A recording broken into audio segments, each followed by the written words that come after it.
jutro, još nekih, evo, više od 12-13 minuta, a ovoga jutra za sami kraj današnjeg izdanja Sarajevskog jutra predstavljamo i knjigu Agresija i genocid u Bosni i Hercegovini 92-95. Zaboravljeni bosanski heroji autora Aziza Fiše. Aziz Fišo je ovoga jutra sa nama. Dobro vam jutro. Dobro jutro i pozdrav za vas i za sve naše gledalce. Evo, gospodine Fiša, kada smo se pripremali za ovu emisiju i dogovarali gostovanje, ono što je nekako ključno i najvažnije spomenuti je da je zapravo ova knjiga proglašena najboljom na posljednjem sajmu knjiga i učila koji je održan u našem gradu u aprilu. Čestitke prije svega, nismo se vidjeli, ja mislim, posle sajma nikako, niste nam bili tu. I evo čestitke za nagradu, zaista veliko priznanje. Hvala vam puno. Pa tako je, ja sam između ostalog, ja nisam profesionalac, pisac, magistar sam saobraćaja.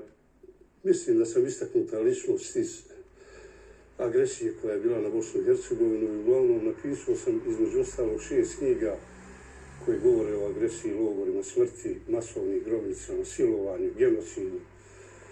Govore o stvarima koje su urađene tokom agresije na Bosnu i Hercegovinu. Ja kažem, ja nisam čovjek koji mrzim, nego ja sam čovjek koji je satkan od ljubavi. Ja sam inače i hadžija.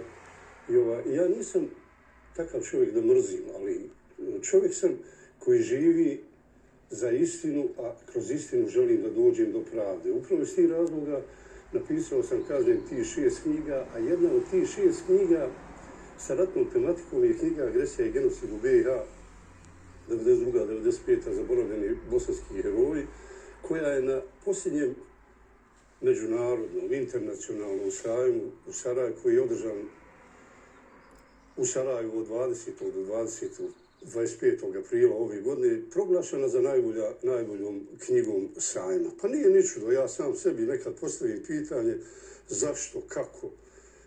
Ja kažem nije čudo. Ja i sinoć dok sam malo listao tu knjigu, jer čovjek je u situaciji da je ne čita stalno, ja se divim sam sebi. Odakle mi tolike impresije, emocije da mogu takvu knjigu napisati. I upravo iz tih razloga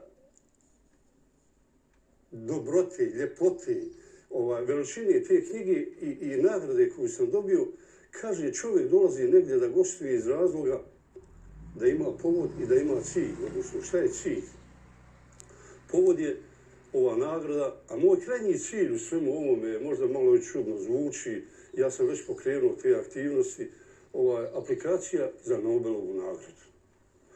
Ambiciozno. Iz oblasti književnosti, ja sam to objavljivo i objavljujem, moram i trebam iznaći modus da ova država, akademska zajednica, naša Akademija umjetnosti, nauke i umjetnosti, udruženje književnika, konačno shvati da je došlo vrijeme da poslije Ive Andrića postoji čovjek koji je napisao knjigu koja po mom mišljenju, a to sam i na svojim promocijama i prezentacijama govorio, da je ovu knjigu Agresija i genocid u Bosni i Hercegovini, zaboravljeni bosanski heroji, sa svim ovim grozotama rata, sa stradanjima, sa opisima, sa emocijama, napisao Srbin. I da su to stradali Srbi umjesto Bošnjaci, muslimani i svi oni ljudi koji su voljeli i voli ovu državu i za koju su se borili, ja sam uvjeđen 100% da bi ova knjiga bila dobitnik Nobelove nagrade za književnost. Pa, posljednji podaci koje imamo, Petar Hanke je između ostalog dobio Nobelovu nagradu pisajući o tome da su Srbi stradali, što je notorna laž. Ja se s tim nikad ne mogu pomiriti, a isto tako i Ivo Andrić, kojeg ja cijenim i poštujem. Međutim, postoji određene stvari koje je on pisao, međutim, nisu u skladu sa istorijskim činjenicama. Isto tako, stvari koje sam pisao i koje pišem...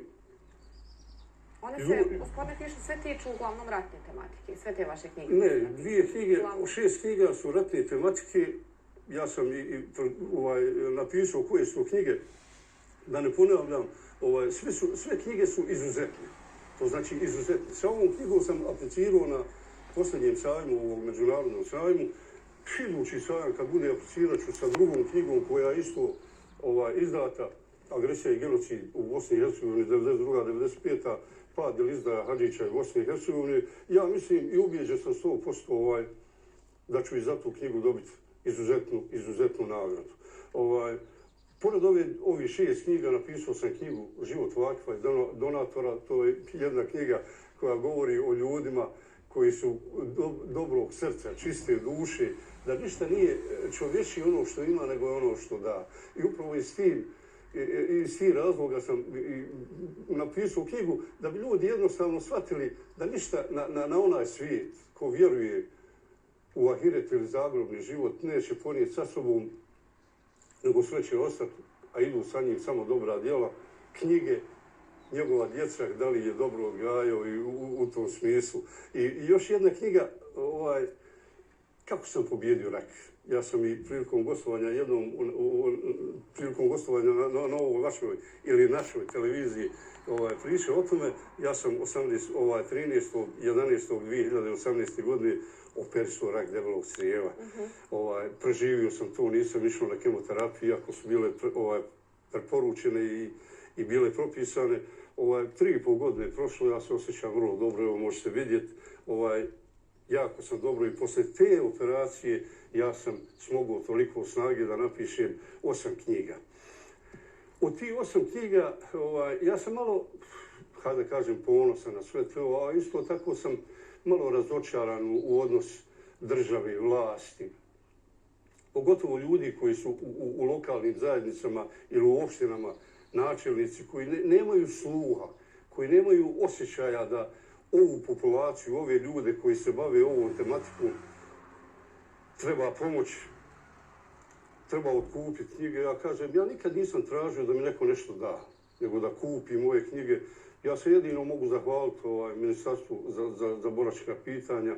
Oni su imali sluha, za ove 2 knjige su dali po 2.500 maraka za šampanj, iako za jednu knjigu najmanje treba 10-15 maraka, ali kažem, moj krajnji cilj je Nobelova nagrada i moj krajnji cilj je da mi koji pišemo ove knjige budemo u situaciji da se ove naše knjige plasiraju u obrazovne sisteme, da djeca čitaju ove knjige, jer upravo zbog neznanja, zbog nepisanja, zabrane pisanja knjiga po pitanju genocida, stradanja Bošnjaka, muslimana, desilo nam se da smo preživjeli 11 genocida, desilo se to da smo stradali toliko puta i upravo iz tih razloga smatram da treba u obrazovne sisteme umjesto knjiga, da ne kažem Lava Tolstoja, Dostojevskog i nekih drugih pisaca, da se koriste ove naše knjige u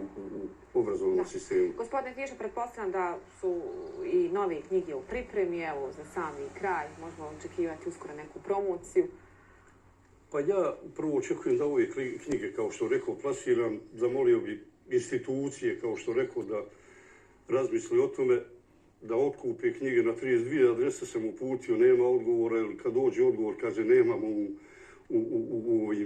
u budžetima to predviđeno. Međutim, u mojoj opštini, domicilnoj opštini Hadžić, za 2 knjige je dato 100 i nešto hiljada maraka čovjeku koji piše, a načelnik je sklopio ugovor sa njim. Međutim, ja u svojoj domicilnoj opštini nisam bio u mogućnosti da plasiram ni jednu knjigu, nisu otkupili ni jednu knjigu, nisu pomogli bilo šta. To znači, u tim segmentima mislim da treba uraditi, u segmentima otkupa knjiga da se plasira u obrazovne sisteme. A što se tiče dalje pisanja knjiga, ja sam spreman, idem dalje i vjerovatno dok me zdravlje služi. Do Nobelove nagrade. Dok me zdravlje služi, a isto tako vas bi zamolio kao instituciju, kao informativni centar naš u koji ja daleko vjerujem, da pomognete po pitanju ovo što smo govorili, a to je aplikacija za Nobelovu nagradu i mislim da je Bosna i Hercegovina zaslužila. Nešto sam ja u pitanju, mislim da je knjiga jako dobra.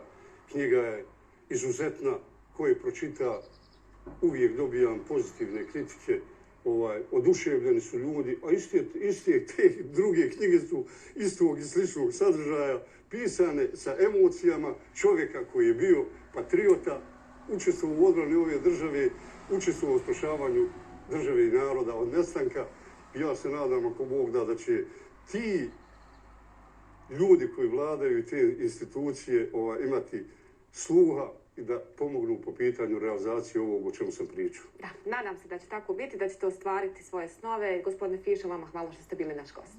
Hvala vam puno i još jedan put vama kao voditeljici, a isto tako i svima vama koji realizujete ovu emisiju. U prvom redu želim puno zdravlja, uspjeha i sreće u životu. Hvala vam puno.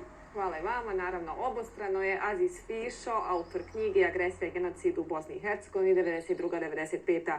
Zaboravljeni bosanski heroji, bio naš gost. Malo smo promovisali knjigu, želim nam naravno svima da malo više i čitamo. Osim dobrog zdravlja, želim da i dalje pratite program televizije Sarajevo. To bi bilo sve za današnje izdanje Sarajevskog jutra. Pratite nas danas, tokom dana, sa svim aktuelnostima i naravno sutra u 7 sati.